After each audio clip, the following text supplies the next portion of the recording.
This is Nancy Lematta. She is a longtime Portlander who now lives in Vancouver. She's also a retired businesswoman and philanthropist. Normally, she doesn't broadcast her giving. Sometimes she's an anonymous donor. But in this case, she's hoping her donation to Providence will inspire others to give if they're financially able to. She gave $2 million to help fight the coronavirus. I kept thinking, what can I do to help? Could I make masks? Well, I probably couldn't make them the way I'm supposed to.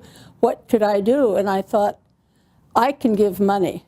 And I'm very fortunate that I have the ability to give money. Providence says the money will help buy a couple devices called ECMO machines that are supposed to help people who are dealing with severe respiratory issues. It'll also help fund research as doctors at Providence try to find a vaccine.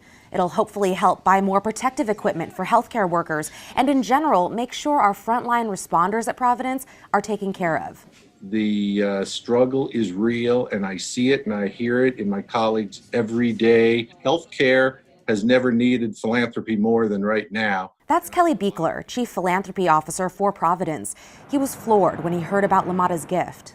I mean, you hear about spine-tingling moments. Well, that was one of those times when Nancy said $2 million. I knew we were going to really be able to attack this virus. Last week, we also heard about Nike giving $15 million to the overall COVID-19 response. $7 million of that went to OHSU. Christine Pitawanich, KGW News.